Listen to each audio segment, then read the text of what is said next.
ఒకనాడు ఇదే మన కేసీఆర్ గారు ఆయన భాషలో చెప్పాలంటే రకరకాల ఇప్పుడు బాధ అనిపిస్తుంది. ఓటు వేస్తే మూడు లేచినట్టు చెప్పేది.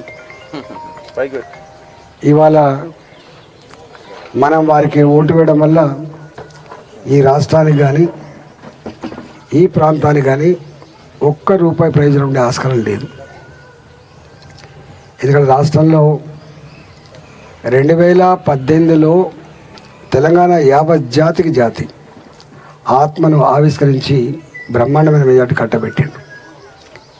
రెండవసారి అధికారానికి వచ్చిన తర్వాత వాళ్ళ వ్యవహార శైలి ఏంటో, మాటలకు చేతలకు పొంతన ఎట్లా లేదో అవన్నీ మీరు చూసిండ్రు. కాబట్టి ఇప్పుడు బీఆర్ఎస్ పార్టీకి ఓటు వేయడం ఇర్రిలెవెంట్. రెండవ పార్టీ కాంగ్రెస్ పార్టీ.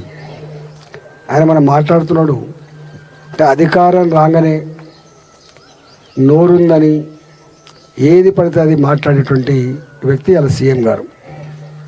నేను ఆయన వ్యక్తిగతమైన దాని గురించి మాట్లాడతాను, కానీ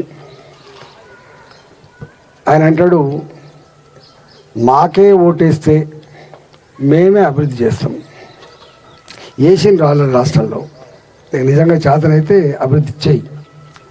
కానీ కేంద్రంలో ఇవాళ కశ్మీర్ నుంచి కన్యాకుమారి వరకు ఈ దేశానికి ప్రధానమంత్రి మోడీ గారు ఉండాలని చెప్పి నిర్ణయానికి వచ్చింది.